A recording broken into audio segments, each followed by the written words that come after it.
예레미야애가 세장 19대 20절과 고독의 언어, 내 고통과 나의 쓴 것을 기억하라로 쓰는 내면의 변주. 나는 때때로 마음속 깊은 곳에서 오래된 맛을 느낀다. 달지도 않고 깔끔하지도 않은, 오히려 2000장을 서서히 굳게 만드는 쓴맛. 예레미야애가 세장 19대 20절에서 내 고통과 나의 쓴 것을 기억하라. 내 마음이 그것을 기억하고 내가 낙심이 되오나 라는 구절은 그 쓴맛의 정체를 정확히 가리킨다. 고통과 쓴 것은 잊으려 할수록 되돌아오고 감추려 할수록 반짝이는 금붙이처럼 빛나며 나타난다. 슬픔은 무게로만 존재하는 것이 아니라 언어로 존재한다. 그 언어를 지우면 잠시 짐이 가벼워질 것 같지만 실은 말해지지 못한 것들은 모서리가 예리한 채로 남아 마음을 베고 지나간다. 그래서 나에게는 이 구절이 지우기의 권고가 아니라 기억의 요청으로 다가온다. 기억해라. 똑바로 보고 말을 붙이고 그 말의 무늬를 스스로 짜보라고. 나는 한동안 사람들 사이에서의 침묵이란 것이 배려라고 믿었다. 때 맞지 않은 말이 관계를 어지럽힌다는 것을 너무 많이 보았기 때문이다. 그러나 침묵은 때로 제 시간에 나와야 했던 말들을 낙후시킨다. 그 말들이 출구를 잃고 마음의 사분면에 축적될 때 일은 꼭 나중에 터진다. 예레미야애가는 말해진 비탄의 정점이다. 내 고통과 나의 쓴 것을 기억하라는 문장은 단지 탄식을 유치한 반복으로 늘어놓자는 것이 아니다. 빚진 감정들을 그 자리의 이름으로 불러야 한다는 요청이다. 슬픔은 슬픔, 분노는 분노, 고독은 고독.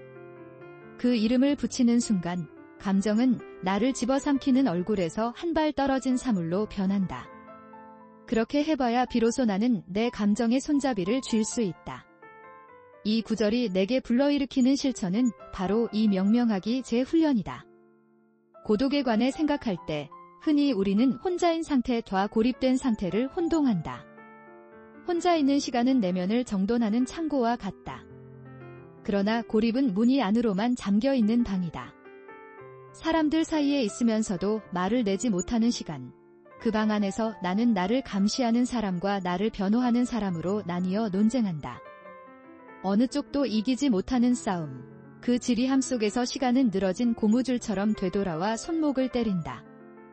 그럴 때 나는 애가의 문장을 다시 떠올린다. 기억하라. 이 기억하는 행위 속에는 두 가지 방향이 동시에 있다. 하나는 과거의 무늬를 똑바로 새겨 현재의 언어로 다시 엮는 방향. 다른 하나는 기억 그 자체가 나를 삼키지 않도록 거리를 확보하는 방향.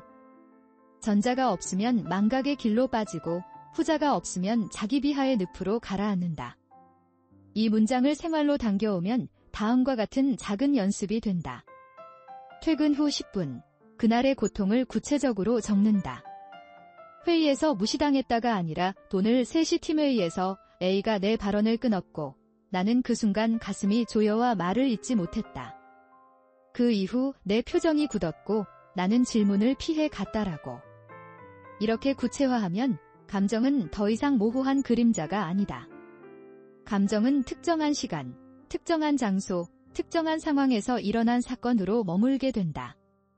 다음 줄에는 그 감정이 내 몸에 남긴 생리적 흔적을 적는다. 어깨가 말려 들어가고 시선이 바닥으로 떨어졌다의 마지막으로 묻는다. 나는 무엇을 원했는가? 조롱이 아닌 존중, 중간 삽입이 아닌 끝까지 말할 시간. 원했던 것을 적는 순간 나는 내 슬픔을 결핍의 이름으로 바꿔 읽는다. 결핍을 알아야 요청을 배울 수 있다. 이 요청은 타인을 향할 때도 있고 스스로를 향할 때도 있다.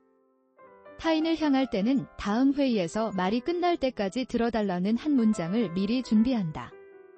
스스로를 향할 때는 내 말이 길어질 때 문장을 짧게 끊고 요점을 먼저 말하는 훈련을 한다. 고통을 기억하는 일은 이렇게 작고 구체적인 언어의 절제와 용기를 동반한다. 물론 어떤 날은 기록이 더 고통스럽게 느껴진다. 고통을 다시 보기가 아니라 다시 겪기로 착각하는 날. 하지만 애가의 문장에는 낙심이 되오나 라는 고백이 동시에 들어있다.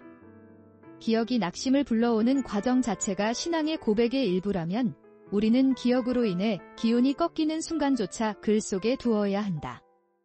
낙심이 기록되면 낙심은 더 이상 나를 통째로 대변하지 못한다. 그것은 오늘의 한 페이지의 말로 붙잡힌다. 말로 붙잡힌 감정은 파도가 아니라 물결이 된다. 물결은 배를 뒤엎지 않는다. 다만 방향을 요구한다. 이쯤에서 나는 애가의 바로 다음 구절들을 떠올린다. 예레미야 애가는 고통의 기록에서 멈추지 않는다. 기억은 낙심을 낳지만 동시에 낙심의 무게에서 빛을 꺼내는 출구로 이어진다. 여호와의 인자와 긍휼이 무궁하심으로 우리가 진멸되지 아니함이니라. 이것들이 아침마다 새로우니 주의 성실하심이 크시도소이다. 예레미야 애가 3장 22대 23절. 쓴 것을 기억하는 손이 새로움을 향해 열린다. 이 역설은 생의 언어를 정직하게 배우는 이들에게만 열린 문이다. 쓴 것을 뱉듯 버리는 이에게 새로움은 늘 외부에서만 온다. 그러나 쓴 것을 삼키되 소화하는 이에게 새로움은 내부에서 만들어진다. 그 새로움은 어제의 실패로부터 오늘의 질서를 재구성하는 작은 습관으로 나타난다. 이를테면 내가 어제 침묵으로 도망쳤다면 오늘은 한 문장만이라도 말하겠다는 다짐처럼. 이런 다짐은 입술의 사소한 떨림으로 보이지만 사실상 인생의 방향을 몇 도 돌리는 조타수의 움직임이다. 고독은 대개 누군가가 없다는 결핍으로 느껴지지만 더 정확히는 말이 닿지 않는다는 고립으로 찾아온다. 그래서 고독의 치료는 사람으로만 채워지지 않는다. 말을 되돌리는 연습, 곧 언어의 주권을 회복하는 연습이 필요하다. 예레미야 애가의 시선은 외부 사건을 기계적으로 재현하지 않는다. 그는 고통을 은혜의 것으로 끌어안고 그것을 말로 재구성한다. 바로 이 지점에서 글쓰기가 삶의 윤리가 된다. 나는 그에게서 배운다. 오늘의 목을 조르는 감정을 내일의 문장으로 옮겨놓는 힘이 그 힘은 거창하지 않다. 지극히 구체적이고 어쩌면 졸디졸은 절차다. 하지만 그 절차가 쌓이면 마음의 어둠은 더 이상 통로 없이 출몰하지 못한다. 통로가 있다는 말은 문이 있다는 뜻이고 문이 있다는 말은 열고 닫을 권한이 내게 있다는 뜻이다. 친구가 없으면 외롭다라는 속담 같은 사실이 직장에서도 삶의 곳곳에서도 자주 확인된다. 그러나 때로 더 날카로운 사실은 사람들 속에서도 얼마든지 외로울 수 있다는 점이다. 그 외로움은 타인의 부재 때문만이 아니라 내 언어의 부재 때문에 깊어진다. 그러므로 나는 하루에 한 번, 한 문단의 편지를 쓰기로 한다. 대상은 구체적일수록 좋다. 어제의 나에게, 흔들리는 한 동료에게, 또는 이름 모를 내일의 누군가에게. 오늘 나는 이런 장면에서 이렇게 굳었고, 그래서 다음엔 이렇게 말해보려 한다. 이 짧은 편지는 나를 감시하던 눈을 훈련시키고, 동시에 나를 변호하던 입을 단련한다. 말이 나를 대신할 때가 아니라, 말이 나와 함께 설 때, 고독은 조금씩 모습을 바꾼다. 고독은 당장 사라지지 않지만, 더 이상 혼자만의 감옥은 아니다. 그것은 사유의 방이 된다. 방은 창을 낼 수 있다. 창을 열면 바람이 들어온다. 바람은 변덕스럽지만 그 변덕이 머리를 식힌다. 애가의 윤리는 현실을 반짝이는 것으로 도금하지 않는다. 낙심이 되오나 라는 고백이 앞에 있고 아침마다 새롭다오는 고백이 뒤에 있다. 둘은 상쇄가 아니라 공존이다. 이 공존을 삶의 기술로 옮기면 다음과 같은 균형이 된다. 오늘의 실패를 빠짐없이 적되 내일의 시도를 한 줄 더 적는다. 내일의 시도는 장엄할 필요가 없다. 회의에서 손을 한 번 들기, 자료를 한 문장 요약하기, 대화의 시작을 잠시만요. 제가 끝까지 말해도 될까요? 로 열기. 이렇게 단정한 몸짓들은 마음을 추슬러 문장으로 이끈다. 몸짓과 문장이 서로에게 길을 내줄 때 정체되어 있던 감정은 흐름을 되찾는다. 흐름이 생기면 고통은 사라지지 않아도 더는 웅덩이가 아니다. 강이 된다. 강은 흘러가며 풍경을 만든다. 풍경이 생기면 삶은 이야기가 된다. 이야기가 되면 나는 내 삶의 독자가 아니라 작가가 된다. 작가는 고통을 자본화하지 않는다. 다만 고통이 빚어낸 문장에 책임을 진다. 나는 오래전 어떤 겨울을 떠올린다. 길이 얼어 있었고 내 말도 얼어 있었다. 그때 나는 애가의 한 구절을 공책 첫 장에 적어 넣었다. 내 고통과 나의 쓴 것을 기억하라. 예레미야 애가 3장 19절. 그리고 바로 아래에 한 줄을 더 보탰다. 그러나 나는 말하리라. 이 말하겠다는 다짐은 말이 막히는 순간들에서 몇 번이나 부서졌다. 하지만 부서진 조각들을 다시 주어 문장으로 붙이는 시간이 내게 남았다. 그 시간이 쌓여 어느새 나는 말의 집을 얻었다.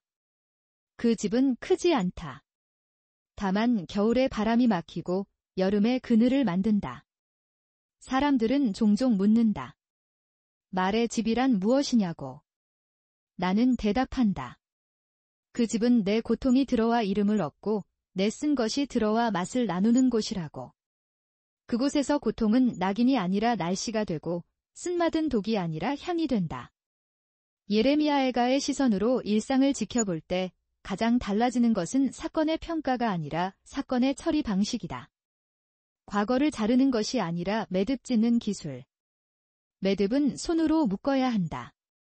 손을 움직이려면 마음이 움직여야 하고 마음이 움직이려면 말이 움직여야 한다. 그러므로 나는 작은 의식을 하나 더 만든다. 하루를 마치며 익명의 청중 앞에서 3분간 소리 내어 읽는 것, 오늘의 기록을 내 귀로 다시 듣는 연습이다. 소리는 글과 달리 숨을 요구한다. 숨을 들이마시고 내쉬는 사이, 문장은 호흡의 길이를 닮아간다. 그 순간 나는 깨닫는다. 고통의 언어는 숨막히는 곳에서 태어나지만 숨이 붙을 때 의미를 가진다는 것을. 예레미야 애가의 아침마다 새로우니 예레미야 애가 3장 23절 라는 말은 문장이 숨을 되찾는 시간 표기 같기도 하다. 어둠이 사라져야 아침이 오는 것이 아니라 어둠이 있어도 숨쉬기 시작하면 아침은 시간을 연다.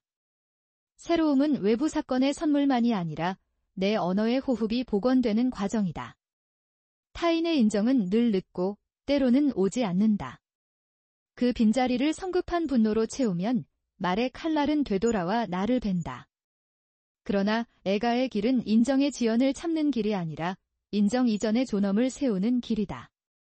내 고통과 나의 쓴 것을 기억하라. 이 명령은 자기연민의 출구가 아니라 자기존중의 기초다. 내 고통을 균열이 아닌 문으로 삼고 내 쓴 것을 패배가 아닌 맛으로 삼는 기술. 그 기술의 핵심은 선택 가능한 언어를 늘리는 일이다. 선택지가 많아질수록 나는 반응하지 않고 응답할 수 있다. 반응은 자극의 자동문이지만 응답은 가치의 문직이다. 응답으로 사는 하루는 느리고 단단하다.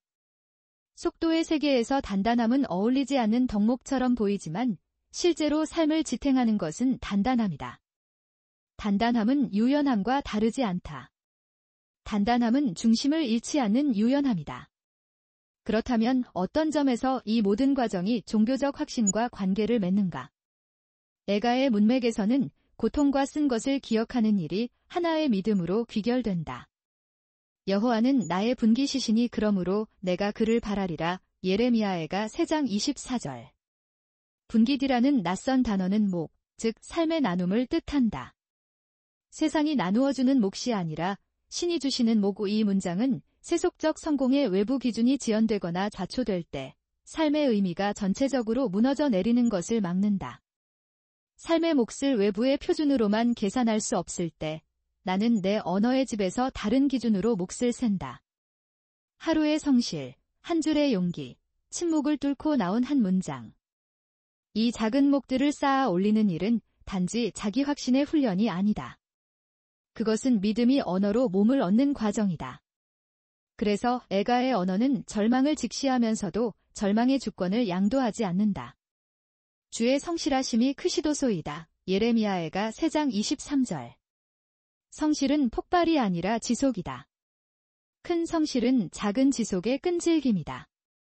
직장과 관계, 일상과 마음이 얽히는 곳에서 우리는 종종 패턴을 발견한다. 회피, 과잉, 침묵, 보복. 이 4가지는 고통에 대한 익숙한 반사작용이다. 회피는 기록을 지운다. 과잉은 기록을 부풀린다. 침묵은 기록을 동결한다. 보복은 기록을 왜곡한다. 이 네 가지를 끊는 방법은 의외로 그리고 반드시 간단하다. 기록하기, 말하기, 정리하기, 덜어내기. 기록하기는 사실의 축적, 말하기는 관계의 재구성, 정리하기는 가치의 선별, 덜어내기는 과잉의 해소. 하루 10분의 기록, 회의 전 1분의 요점 정리, 대화 중 10초의 추가 요청, 하루 끝 3분의 소리 읽기. 이 작은 루틴이 모이면 고통은 더 이상 나에게만 일어나는 사건이 아니다. 그것은 인간 삶의 공통분모로 이동한다.